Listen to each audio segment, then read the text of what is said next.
y que dijeron, listo, no queremos participar del negocio de las armas. Invirtiendo en una empresa de drones. Ahí está, eso. El dueño de Spotify. Sí, efectivamente, de drones militares, ¿no? Obviamente. Claro. Mirá. Sí, hay una inversión, entonces ¿Cómo no los solo artistas? Café Tacuba, sino otras bandas están pidiendo que retiren su catálogo de Es un Spotify en protesta.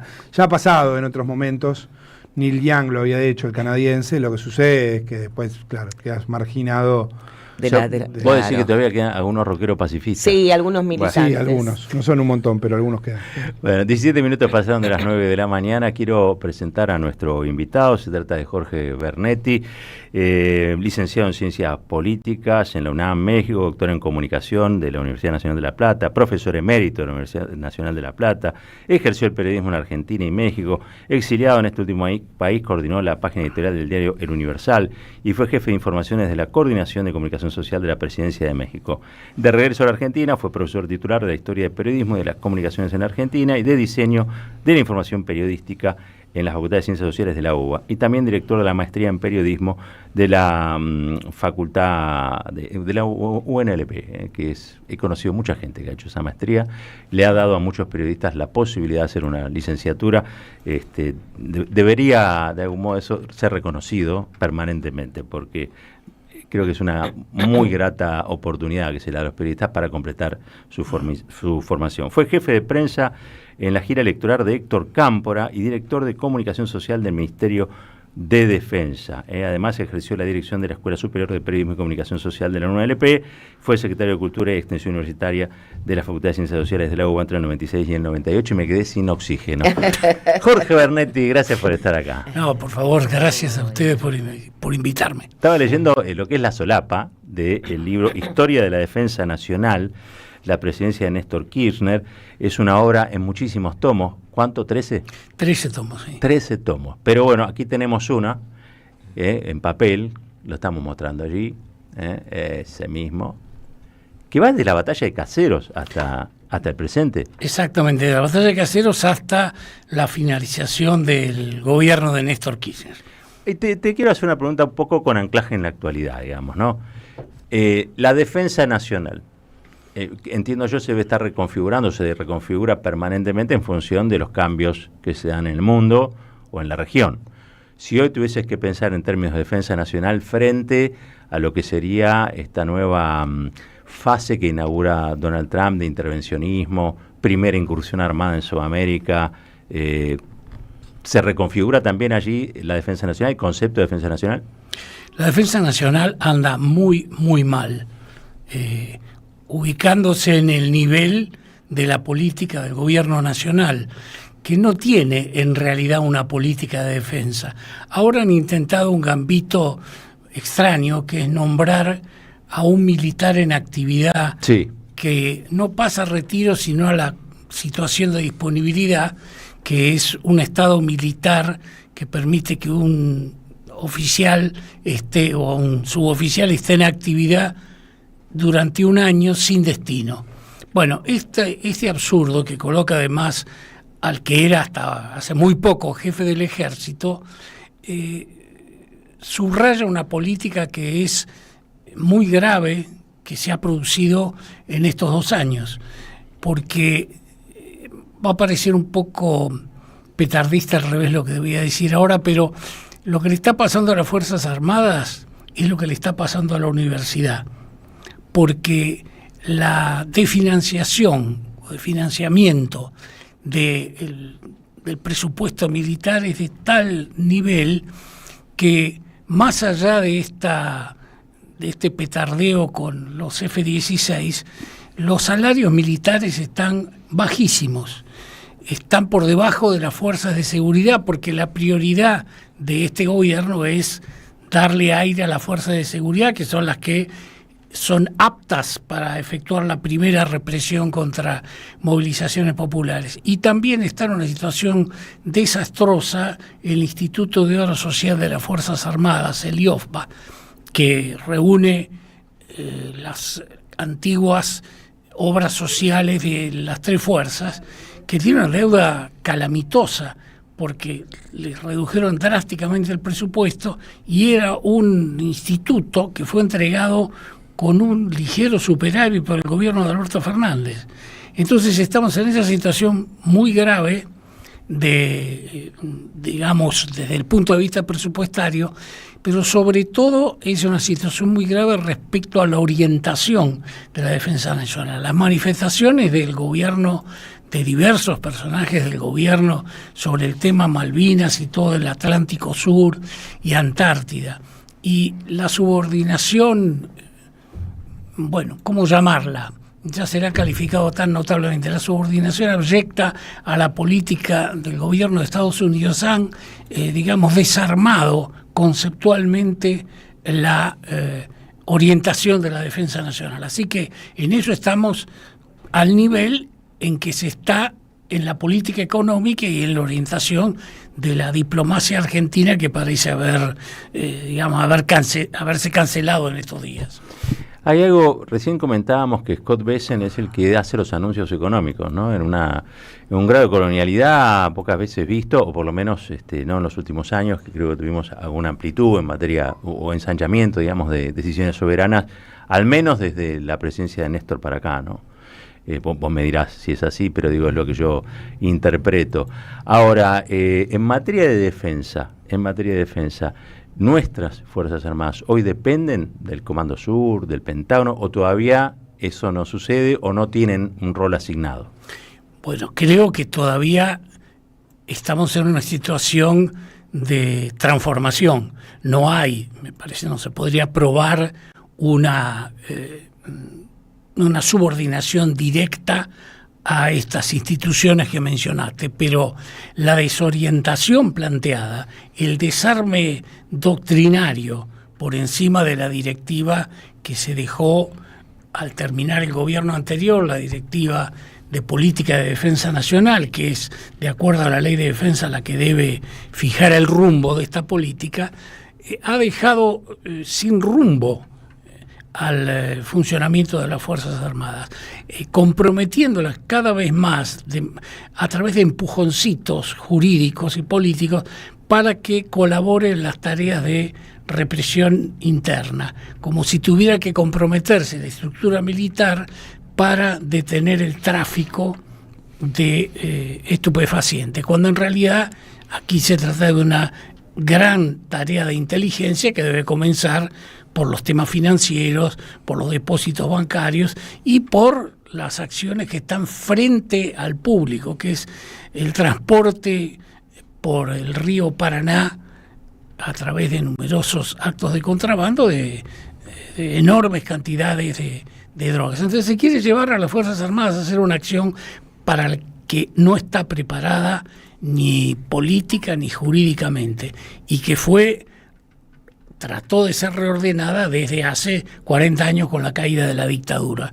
Ahora tenemos una situación en la que el protagonismo se va a ver ahora cuando acaben las vacaciones de enero, porque las Fuerzas Armadas también toman vacaciones como tribunales y la universidad en enero. No podemos tener una guerra en enero porque, bueno, paramos de alguna manera el aparato militar. Bueno, cuando esto concluya, el jefe, le voy a decir el jefe del ejército, en realidad el ministro de Defensa va a tener que asumir posiciones frente a estos problemas muy serios que lo presionan de manera directa, salarios y obra social, y sobre el equipamiento de las Fuerzas Armadas, porque el tema de los F-16 es realmente, algo inconducente. Se lo ha tratado de presentar como un acto de potenciamiento de las Fuerzas Armadas argentinas, y en realidad lo que se necesitaba sí es tener una preparación aérea poderosa en el sur frente a Malvinas, no para desarrollar una guerra que está constitucionalmente prohibida, ¿no? Sino para obligar realmente a incrementar no la presencia, sino el gasto que origina esa presencia para los ingleses, que es una forma de presionar para el tema de la soberanía. Interesante, bueno, eso. Los aviones estos primero no tienen la capacidad de los británicos, así que no los vamos a presionar, y además están subordinados a la autorización norteamericana, porque son aviones norteamericanos que están controlados directamente. Esos aviones, para su asistencia técnica, necesitan del apoyo de su fábrica directamente, porque esa fábrica norteamericana no va a querer que un accidente absurdo destruya o deteriore un avión. Y la otra, sobre todo esta, es la política. Los Estados Unidos no van a permitir que ese material sea usado contra un aliado, y mucho más contra este aliado, que es un aliado, digamos, irrenunciable de los Estados Unidos, Jorge, que es Gran Bretaña. Jorge, en este mismo terreno, hace un rato compartíamos un audio en el que Milei, el presidente, decía ante Andrés Oppenheimer que Argentina va a hacer lo que va a dar el apoyo que Estados Unidos le requiere en relación con el tema Venezuela, ¿no? Lo dijo así abiertamente. Y vos lo planteabas, esta cuestión de subordinación en la fase interna, uno también lo puede pensar en términos geopolíticos o externamente. ¿Se puede pensar también que las Fuerzas Armadas estén de algún modo desplegadas? Bueno, hubo un rumor que circuló con cierta, digamos, viabilidad, que un alto o una alta funcionaria del gobierno le habría sugerido al anterior jefe de la Armada que a ver si era posible que un barco de la Armada que estaba cerca de esa zona, de la zona del Caribe, cooperara con el bloqueo norteamericano a Venezuela. Y el jefe de la Armada habría respondido que eso no estaba dentro de los marcos de movimiento de la Armada y de las Fuerzas Armadas Argentinas, de acuerdo a una orientación jurídica vigente, que tiene siempre muy preocupados a los militares, porque acciones que están afuera de la ley en estos 40 años han sido procesadas ante los tribunales. Entonces me parece que eso es más bien una manifestación retórica al estilo Trump, sería, claro, de que la capacidad logística que tenga sería una capacidad simbólica. Es como cuando Menem envió 2 fragatas a colaborar con la flota norteamericana en la guerra contra Irak. En realidad era el compromiso simbólico, el compromiso político, pero esas 2 fragatas no eran ni de ninguna manera decisivas. Pero sí perfectamente puede haber algún tipo de cooperación y sería catastrófico eso, ¿no? Estuvimos al borde de tener una guerra con Chile por acción de las 2 dictaduras, de Videla y de Pinochet, y ahora tendríamos esta intervención. No es impensable, es lamentablemente pensable la posibilidad de esa intervención, que debería ser rechazada abiertamente. ¿Cuáles serían? Estamos hablando con Jorge Vernetti, maestro de periodistas, también especialista en temas de defensa nacional, digamos, pero si tuviésemos que pensar una hipótesis de conflicto para la Argentina, una hipótesis de conflicto bélico, digamos, para la Argentina, en el que obviamente van a tener protagonismo las Fuerzas Armadas, ¿cuáles serían, ¿no? ¿Cuáles serían a comienzo, digamos, de lo que es este siglo XXI? La Argentina tiene ocupada una parte significativa del territorio nacional. En la Argentina hay una retórica muy fuerte, a veces sentida y otras es retórica, acerca de las Malvinas. Tenemos municipios que se llaman Malvinas, calles que se llaman Malvinas, sí, claro, festivales, acciones de todo tipo, que tienen un peso importante. Pero si vamos al fondo de esto, lo que tenemos es una ocupación militar y colonial de un territorio nacional. No sé si eso está tan presente en nuestra, digamos, en nuestra conciencia nacional. Hay una enorme manifestación, una enorme retórica, pero no estamos tratando el fondo de la cuestión, que es la presencia colonial de una potencia de la OTAN, sostenida además firmemente, la guerra de Malvinas lo ratificó, por los Estados Unidos. No hay, digamos, el kirchnerismo trabajó en contra de la idea de hipótesis de conflicto, porque eso llevaba a pensar en las tradicionales de hipótesis de enfrentar a Chile y a Brasil. Esto concluyó con la superación de los conflictos territoriales, a pesar de que cada tanto hay alguien que trata de levantar, sobre todo con Chile, un poco el fuego de ese eventual conflicto. Pero si hay un punto donde las Fuerzas Armadas tienen que emplearse es el tema de Malvinas, subordinada a la defensa nacional, a la política internacional, como debe ser. Es Malvinas, es el Atlántico Sur y es la Antártida. Somos un país bicontinental y esto no está presente firmemente en la conciencia política nacional, porque los temas de defensa, por razones bastante comprensibles, el tema de la dictadura y sus efectos fueron rechazados. Claro. ¿Habrás escuchado algo en relación a alguna de las cosas que circulan? Y es que Gran Bretaña podría, o el Reino Unido podría, delegar en Estados Unidos y en una administración compartida entre Estados Unidos y la Argentina las Malvinas. Digo, es una de las cosas que circulan y que me parece que cada tanto Milei o el mileísmo hacen circular, digamos, también, ¿no? No sé si vos escuchaste eso.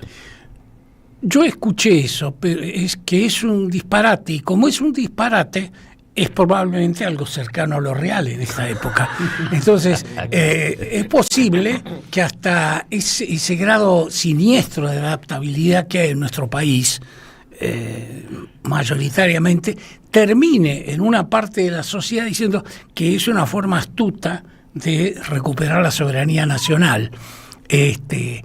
Creo que ese juego, se haga o no se haga, porque eso se mide en relación a los efectos, el impacto que eso causaría en una gran parte de la sociedad argentina sería tremendo, pero la acción de Estados Unidos en la región a través de Gran Bretaña o por su propia presencia se va a incrementar, porque la Antártida es un lugar decisivo en las discusiones geopolíticas de este momento. Así que no me extraña nada, puede hacerse de otra manera. Hemos hablado, el gobierno de Milei habló de facilitar la base integral de Ushuaia para los Estados Unidos. Lo dijo la generala Laura Richardson, la que fue jefa del Comando Sur, cuando visitó el país y habló con total insolencia acerca de lo que Estados Unidos necesitaba de la Argentina. Así que ahí está presente eso. Estos conflictos, estas situaciones, me parece que este año no electoral, año de reordenamiento o ordenamiento de fuerzas, tienen que estar presentes. No van a entusiasmar a las masas populares. Sería exagerado. Hay momentos muy especiales. Por ejemplo, lo que pasó con la guerra de Malvinas provocó que todo el país se comprometiera con un tema de defensa nacional. Obviamente no se trata de eso, sino se trata de pensar qué tenemos que hacer con las Fuerzas Armadas y para qué sirven a la estructura del país, a su política internacional, a su política de reconquista de las Malvinas por vía pacífica y a la afirmación de la soberanía argentina sobre ese territorio enorme del mar argentino que ha sido ampliado por este trabajo que se hizo en las Naciones Unidas y que le dio a los países que tienen plataforma continental una extensión mayor. Así que hay todo un mar con sus riquezas, sus peligros y sus posibilidades que espera la Argentina. Probablemente el eje esté sobre el mar.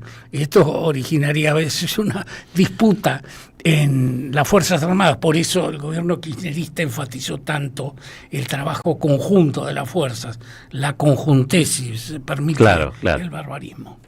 Claro, antes eran ramas internas del partido militar, digamos, ¿no? Las tres fuerzas. Y competían entre sí. Estamos hablando con Jorge Bernetti, nos vamos a una brevísima tanda. Cuando volvemos seguimos charlando sobre defensa nacional, pero también alguna cosa le vamos a preguntar sobre el peronismo, porque estamos hablando de la historia viva del peronismo. Ya venimos. Pensamos, escuchamos, debatimos y construimos. ¿Dónde? En AM530.